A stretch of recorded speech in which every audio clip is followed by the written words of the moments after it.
तीसरा सवाल,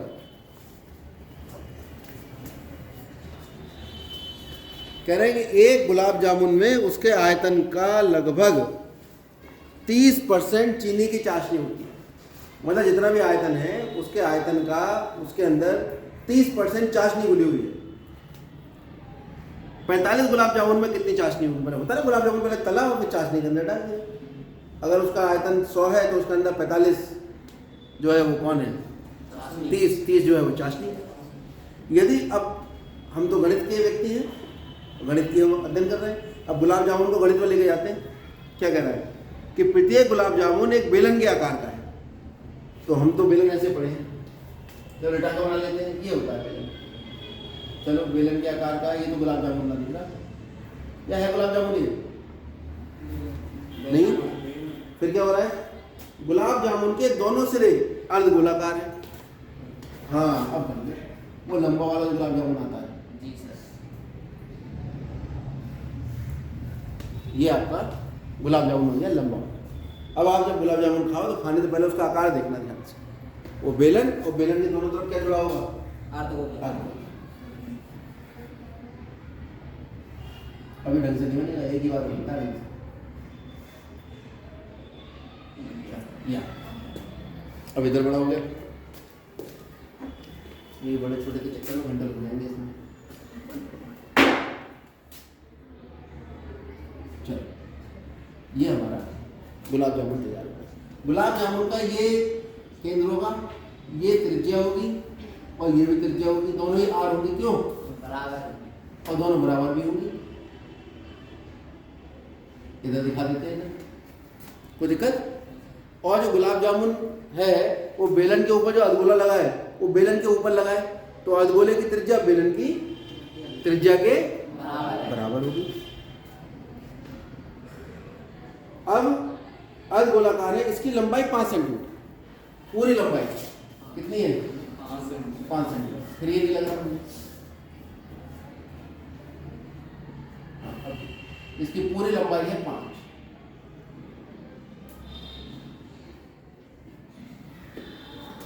पूरे गुलाब जामुन व्यास 2.8, ये व्यास हो गया। चित्र बहुत बढ़िया तरीके से बनाना और थोड़ा बड़ा बनाना, मैंने थोड़ा छोटा बना दिया। ठीक है, तो ये हमारे पास गुलाब जामुन है, और बड़ा करके दिखा दें। ये है गुलाब जामुन, इसकी ये लंबाई 5 सेंटीमीटर है और इसकी जो व्यास है वो 2.8 है। थोड़ा सा ऊपर जा रहा है, इसको नीचे करो। ठीक है, चलो।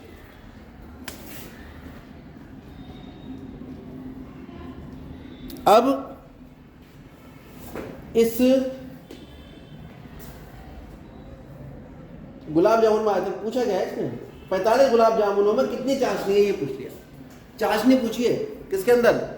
गुलाब। और एक गुलाब जामुन में कितनी चाशनी है? 30%। तो पहले ऐसा करते हैं, गुलाब जामुन का आयतन निकाल लेते हैं। आयतन पूरा गुलाब जामुन जितनी जगह ले रहा है, बाहर से कोई मतलब नहीं है, पूरा उसके अंदर इतना मटेरियल है वो सब जितनी जगह ले रहा है वो पूरा आयतन हो। ठीक है, जैसे किसी गिलास के अंदर पानी भरते हो, जितना गिलास में जगह होती है उतना पानी भर जाता है, वो गिलास का आयतन। अब गुलाब जामुन का आयतन अगर निकालना है तो गुलाब जामुन किन किन चीज़ों से मिलकर बना है? बेलन, 2 अर्धगोले, 1 बेलन। पहले अर्धगोले की त्रिज्या निकाल, अर्धगोले की त्रिज्या।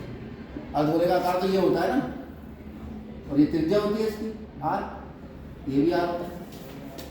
ये पूरी, ये इसका व्यास दे रखा है कितना? 2.8। तो अर्धगोले की त्रिज्या कितनी आ जाएगी? 2.8 का आधा यानी 1.4। बहुत ही समझदारी की बात की तुमने, सेंटीमीटर। ठीक है, सेंटीमीटर, मिलीमीटर, सेंटीमीटर। बड़ा गुलाब जामुन। अब अगर ये 2.8 है तो ये वाली दूरी, ये 1.4 है तो ये दूरी हो गई 1.4 और 1.4 ही हो गई। तो बेलन की अगर हम देखें, ये अगर बेलन है तो ये लंबाई है, खड़ा कर दिया, क्या बन गई? ऊंचाई। ये क्या बन गई? लंबाई। तो लंबाई का हो जाए ऊंचाई का, हम तो गणित में काम कर रहे हैं, तो ये ऊंचाई थी तो हम लंबाई को भी h ही कह देते हैं। तो बेलन की ऊंचाई,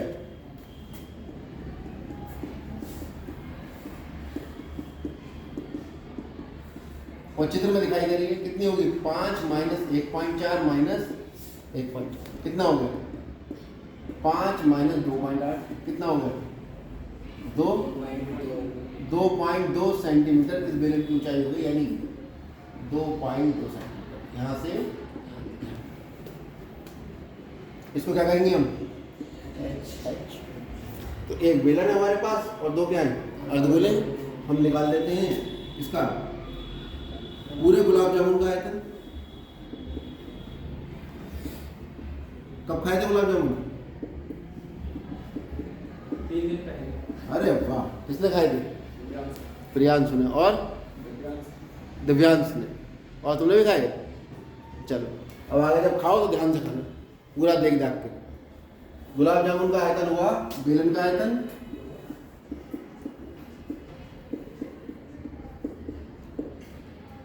प्लस इसमें जोड़ा जाएगा कितने अर्धगोले जुड़े? 2 गुणा अर्धगोले। चलो भाई बेलन के आयतन का सूत्र बताओ। पाई आर स्क्वायर एच। ये 9th में आपने पढ़ा होगा, अब आप याद कर लीजिए। अब आप अपनी कॉपी में भी लिख लीजिए कि बेलन का आयतन कितना होता है। याद हो गया हमेशा के लिए? बिल्कुल बिल्कुल। अब प्लस 2 गुणा अर्धगोले का आयतन। अर्धगोले का आयतन कितना होता है? अर्धगोले का आयतन होता है, कल लिखवाया था सर, गोले के आयतन का आधा। और गोले का आयतन कितना होता है? 4/3 पाई आर क्यूब। तो अर्धगोले का आयतन कितना हुआ? 2/3 पाई आर की घात। ये दोनों सूत्र आप अपनी कॉपी में नोट करेंगे इस सवाल के खत्म होने के बाद। कि गोले बेलन का आयतन पाई आर स्क्वायर एच, अर्धगोले का आयतन 2/3 पाई आर की। कोई दिक्कत तो नहीं? ये कितना हो गया भाई? पाई आर स्क्वायर एच प्लस 2 दूनी 4/3 पाई आर की घात 3। इसमें से क्या कॉमन आ रहा है? पाई आर स्क्वायर। यहाँ से बचा एच, यहाँ से बचा 4/3, पाई भी कॉमन, आर की घात 2 कॉमन, तो खाली आर। ठीक है, इसका ले लेते हैं एलसीएम। ये कितना हो गया? 3h plus 4। यहाँ तक बताओ, कोई दिक्कत हो किसी को? ऐसे लेना तो आता है? ठीक है,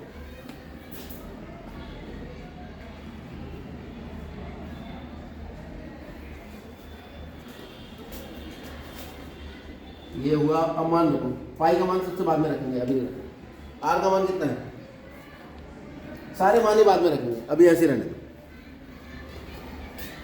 ये क्या निकल कर आ गया? गुलाब जामुन का। कितने गुलाब जामुन का आयतन? पहले निकालो 45 गुलाब जामुन का। 45, क्योंकि हमसे 45 के बारे में तो पूछा है। 45 गुलाब जामुन का आयतन। 45 गुलाब जामुन का आयतन कितना हो जाएगा? 45 गुणा पाई r square 3h plus 4r बटा 3 से ही कट जाएगा। ये आ गया 15 pi r square 3h plus 4। कोई दिक्कत तो नहीं है लिखने में?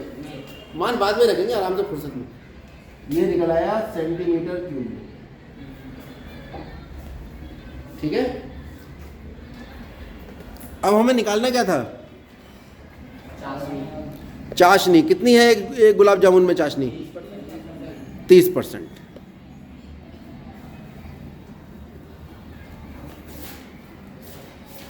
तो 45 गुलाब जामुन में